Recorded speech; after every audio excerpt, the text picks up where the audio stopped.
Today I was going to talk about a lot of interesting things that are happening in our business with regards to mobile and display and many other interesting things that are happening kind of in the way that innovation is driving within our business. To begin with, start with a black slide. To begin with, what I wanted to do is really talk about how we're innovating online in terms of what's happening in advertising, especially I think today about what's happening with YouTube and display and all the kind of new interactions that are happening online. I think certainly in 2010 we saw lots of new interaction, like the capability for people to really be engaged, leaning forward and having a play and being engaged with the things that are happening online. With that in mind, I'll show some interesting, demonstrations, and I'll actually even try one live demo. So let's see what happens there. Now what I'm showing you here, if we have a little audio, yeah, great. This is actually showing search in New York City. So I've just I'm showing a couple different contrasts here. You can see people searching for certain things, like they're researching things, looking for things that they've seen on television, bridging a gap between where they're finding information and where it's kind of coming from. I think it's also very funny when you look at these search terms, you might see people are on Google and they're searching for Google. So I still don't quite understand that one, because like they're actually on the website, but they're actually searching for the website. So I think that's actually an important point as well, because we sort of, I think most of us in the room would be have a lot of knowledge about digital and the experiences, but really if you ask anyone on the street what the difference between a search engine and a web browser is, most people don't know. So it's always important to remember that we've got to make things simple for people. So that was New York. What I might do now is show you the other side of this, which is kind of like from our kind of region as well. A number of different languages now stuck into this one. But you can see the different things that people are looking for. Very different in terms of the things that they're seeing, and also kind of what's current, what's in kind of the new media or what's happening today. And again, I think just looking at this, it's just interesting to see that even though people are looking for different things, there's a commonality between the things that they're trying to find online. So from that, I would say, for lack of a better term, kind of advertising 3.0. I know it's sort of a kind of silly term, but what I really mean is kind of this kind of new generation of advertising. How will these things kind of move forward? And I think there's really three key kind of areas. So the first one is invention. So creating like new advertising opportunities through things that just are new, different things. I'll show an example in a moment. Innovation, so certainly creating new executions by combining things in new and different ways. And then finally, orchestration. So what I mean from orchestration is you can't just have one thing on YouTube and expect that to be the thing that solves all of your marketing problems. It has to be kind of integration across all of the different media types, both traditional and digital. So the first thing I might show is, here's an example of invention. I don't know if there's a way to cut the lights in here a bit. Can we just get a little less of a shade here? So you can see right here, this is actually a water fountain. And if you see right there, they're actually drawing letters and different things there. So you saw a moment ago, the Coca-Cola logo came dropping out of it. And so it's just a very interesting new mechanism to be able to do advertising. So here's this a mall in Canal City, and you can walk through and you see advertising messages coming through on water, which is certainly an interesting invention. Another one I'll show you here in terms of innovation is something that I really think is a great kind of example of this.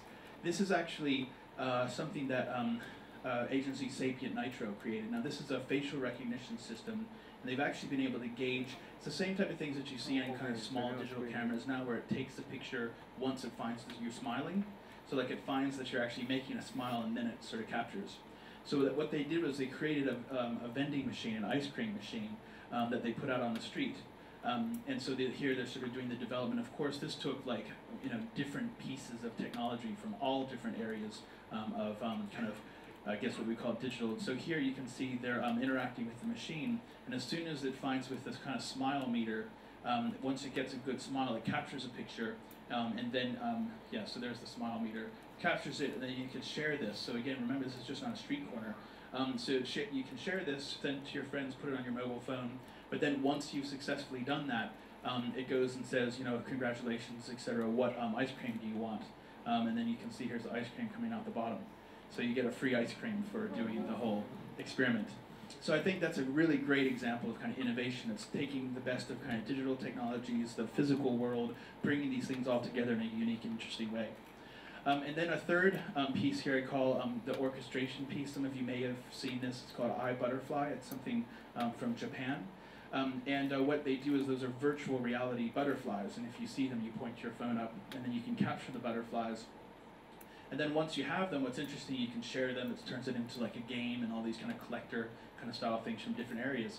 But what they've also done is turn these into coupons. So there'll be different butterflies in different areas, and those different butterflies have different media kind of attached to it in terms of coupons for local businesses and things. So I think that's a good kind of integration across that as well. So I just thought those kind of three areas are a good way to kind of start this discussion. So really the thing is that what I think we've seen is that like behavior has sort of changed, and I'd sort of say traditional advertising no longer works, but what I mean is no longer works alone. You know, you've got to have kind of things happening across all these different areas. And of course we can sort of help make some of this happen for you.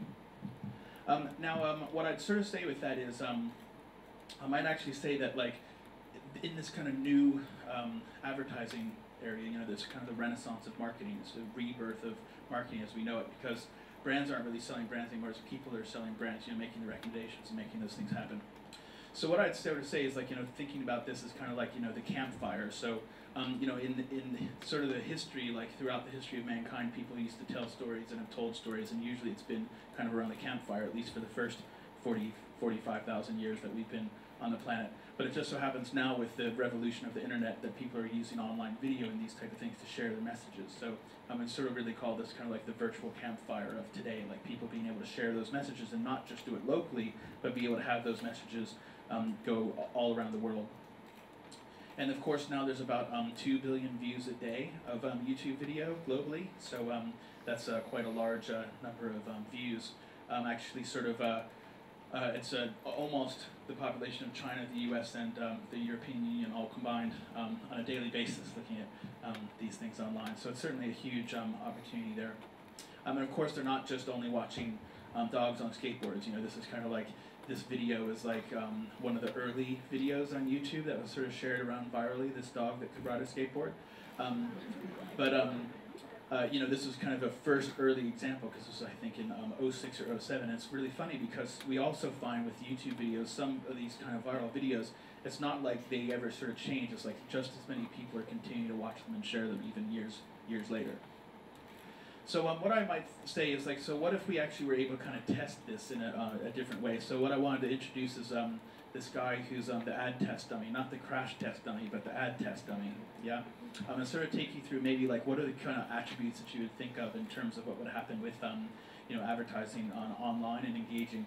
So you know, Walt's got emotion, mentality, volition, consciousness, conscience and self-consciousness. Now I might just sort of make this more real. So he feels, he thinks, he chooses. You know, he has norms and standards, things that he adheres to. And he can also pick himself out of a mirror, so he's an individual, right? You know, with individual aspirations and goals and things. So the traditional approach to advertising him is what? It's this, you know, scream out loud, you know, hey, you want this car, right? But you know, what happens today is, and actually what happens, you know, now with this kind of brought in, you know, the message comes in and it sort of stimulates an emotional response. But then from an emotional response, it's sort of like, okay, well, how do I find out more about this? What do I need to do to actually explore and decide whether I really want this car or not? So what can he do? First thing he does is, you know, maybe he does some Google search and sort of finds out a few pieces of information from online, you know, the manufacturer of the car, etc. But now he also could use YouTube to see different videos that people have played, you know, everyone kind of like in the car and sort of talking about it. And then, of course, expand that further. So you use Facebook and Twitter and other things to sort of get all the different opinions of things that are happening before you sort of finally make this kind of decision.